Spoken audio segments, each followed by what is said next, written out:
Hello, and welcome to this slightly different episode of Watch Reactions, which is my very first state of the collection. So I hope you enjoy the video. If you do so, please do consider liking and subscribing. So the first watch on my list, probably in order of expense, is the classic Casio W59. I got this one on a lot on eBay with my other F23W, which I'll show in a moment. Really like this watch, very classic. Got it on a replacement Casio strap. Definitely one for the collection.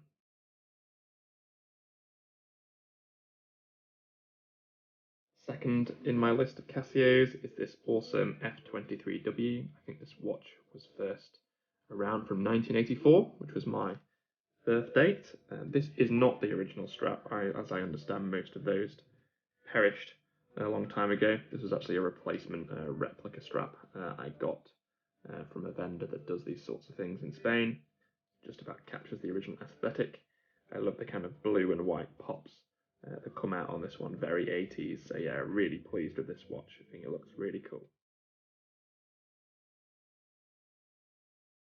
Another Casio, which is probably one of my favourite watches in my collection actually, is this awesome Casio World Timer that was hand painted by Lucky Pinstriping, who sent me this over from the US. I think this is what he calls his Galaxy style. I think it just looks mega. Classic Casio. Yeah, definitely recommend getting one of these. Worth it for the backlight alone.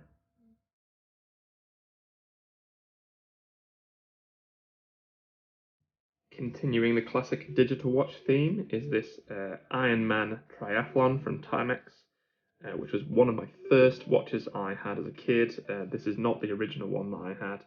I actually got this on eBay on someone that was reselling it. Absolutely classic looking watch. Love the really cheap strap as well. I just think it looks really cool.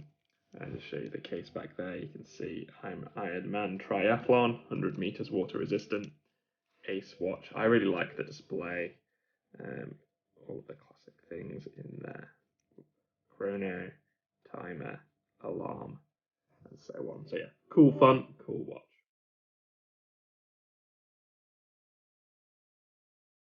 Continuing in the Timex vein is this Timex Command Urban, which I've done another video on, so I won't go into too much more detail. Really like this one, really nice visible display. The kind of sectored up numerals on the dial I think are very nice.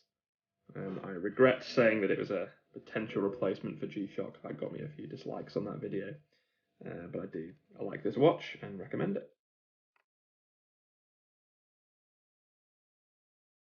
Continuing in Timex land is the Timex PAC-MAN collaboration. I got this on the lovely, cheap and tacky looking gold strap. Look at the cool detail that you've got there on the back. And of course, the lovely bit there on the clasp too. Was very amused by Just One More Watches video on this one, giving it lots of hate, but how can you hate that? I think that's just epic.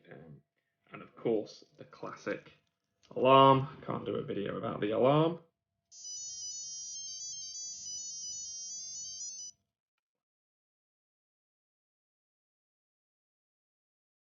Moving into G-Shock land, this is the G-Shock Neo Tokyo series.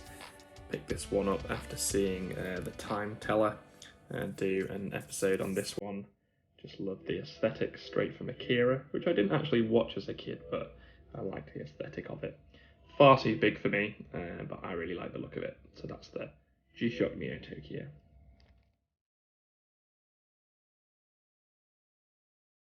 My next G-Shock is a GA2000. The reason I got this one is because it's one of the first watches to have this kind of easily changeable strap. It's also got the carbon core guard, so I've actually got a camo strap that goes with this as well, which looks really nice. Don't really wear this one that much since I've got it, but I particularly wanted to get this one at the time. Maybe we'll sell this one on, but yeah, pretty cool looking one. So this is the 5600B, which is the metal bezel. Really like this watch with the camo pattern and the negative display. Also has the interchangeable straps, but I've not actually been able to find any replacement ones for this one, so I'm assuming this is just for if you're swapping between the same model. I really like this one. This is kind of my going around to the park kind of rough watch. So yeah, really cool. Next in my list of squares, and I've got quite a few of them, is this real classic. I think it's from about 2015, which is a purple display with kind of that purple speckled look to the strap, which I just think looks ace with the kind of green pattern. Maybe a bit girly for some, but purple's my favourite colour and a bit of a recurring theme in my collection. There's the case back, and you can hopefully see the model on there. So this is the GLS 5600KL. So yeah, really cool square and one of my favourites.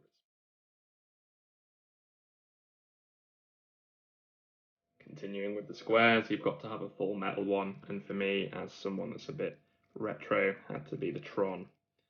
Really love this watch. If you've not got a full metal one, I really like how they wear, definitely recommend it. Really liked the packaging that this came in as well. Cool case back, so yeah, can recommend these full metal squares. And finally, within the squares is this 5500, which is one of the different forms of square with these cool pushers. The original black version of this from the 80s was originally worn by Arnold Schwarzenegger in The Running Man, as I learned from the Urban Gentry video on this. This particular model is the GLX 5500, so this adds on the tidal display on top of the original model. Love this watch. It's my only white watch, and it really looks good. You can hopefully see the kind of patterning on the strap there.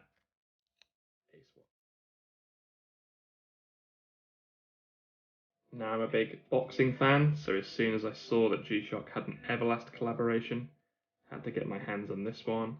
Again, a little bit too big for me, but I don't care. It's bright red, and you can hopefully see the kind of vibes of it looking like a boxing glove. There's the case back. Ace watch. Doesn't get as much wear as I would like, but I can't see myself getting rid of this one.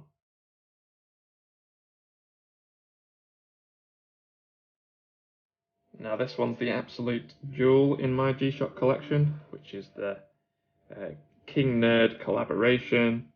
I've had this plastered all over the place, so you've probably seen it already. But yeah, absolutely love this one. King Nerd kind of does these kind of engraving collaboration projects. So you can see his work on the strap here.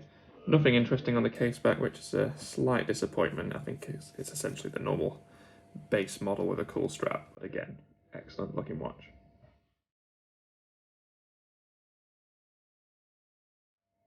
So now onto my Seiko. So this is the Seiko KINETIC Titanium SQ50 with the two-tone bracelet. Not so enamoured with this one. It was my dad's watch, which he kind of handed down to me. The reason I suppose I've held on to it is because it's quite interesting that it's got this kinetic movement that was in vogue at the time. Unfortunately, I think it's kind of pointless because if you don't use it for a while, it just essentially stops working. So yeah, I'm not so sure that this movement is something that people have raved about. I did actually get it replaced with a new capacitor quite recently.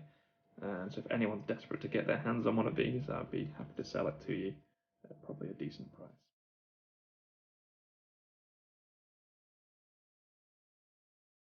Next in my Seikos is one of the watches I've actually ended up wearing the most, even though you probably think it looks ridiculous. This is a Seiko 5 automatic, much hated by the SKX community, but I absolutely love this. Again, as always, influenced by the Urban Gentry channel where he kind of covered this one. I thought it was really cool. Took his advice and got it on the strap code Jubilee bracelet, which I think looks fantastic with a nice clasp there as well. So yeah, really like this Seiko 5 in gold, extra cool.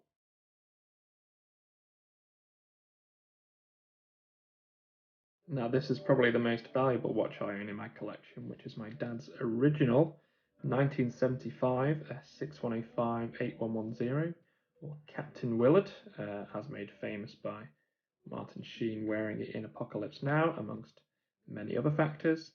Gorgeous looking watch. renovated for me by Rexworthy Watches up in Newcastle. So thanks to Guy at Rexworthy Watches. Again, look how cool that is. Love the asymmetry of the style there of the crown sticking out. And then this is on an Uncle Seiko replacement waffle strap. Obviously, the original perished quite a while ago. And check out the case back. Absolutely love this watch. Obviously, it's going to be one that stays with me. So pleased with this one. And yeah, if you can get your hands on one of these, definitely recommend doing so. Or getting your hands on one of the reissues as recently reviewed on the Urban Gentry.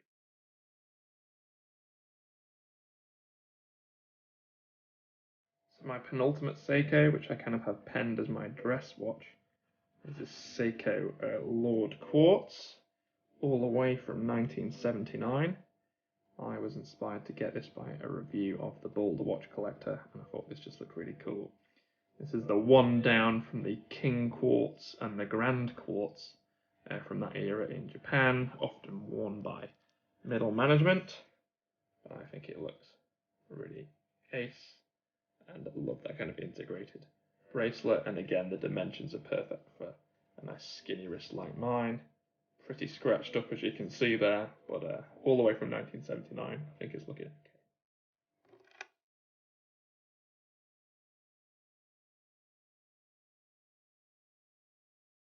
Now here is one of my favourites in the collection, acquired for me by my wife after she saw me hankering after it on eBay. So this is the SCED 049 variant with the classic Aliens Ripley watch on the black bracelet. I just think it looks amazing.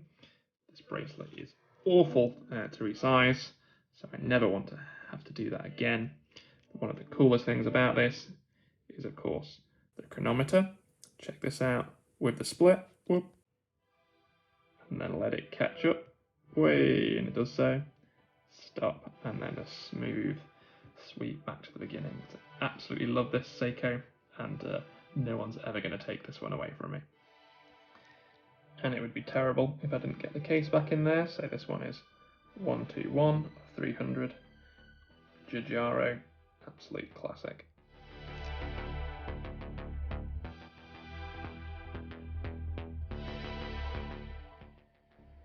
Of course, no watch enthusiast collection is complete without a Seagull 1963, and I have obliged and have one myself.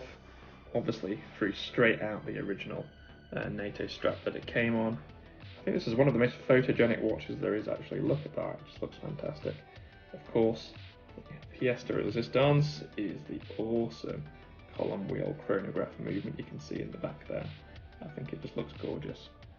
So there you go, Seagull 1963, absolute classic. Now here is where I deviate from the norm, in that most people get themselves a KHAKI field mechanical. This was a wedding gift from my wife, which was a Hamilton KHAKI quartz, which I've not seen too many of. I quite like it. It's kind of was my original office watch. Seen some battles, hence all of the scratches on there. But yeah, really love this. I think she did awesome in picking a Hamilton as my first classy watch. So yeah, really enjoy this one, and recommend it if you don't mind the quartz element.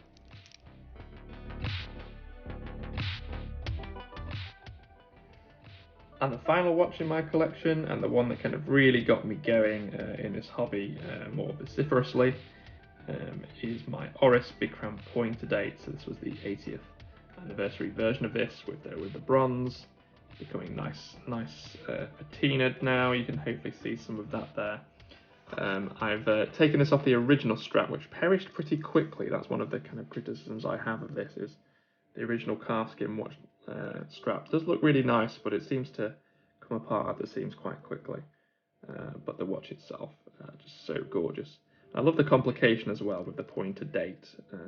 Would fancy getting my hands on. I think it's called the pointer day, which is a really cool version of the same complication. Check that movement out, really nice Solita movement, and this Monstraps green strap looks really nice. So yeah, final watch in my collection, Oris Big Crown Pointer date.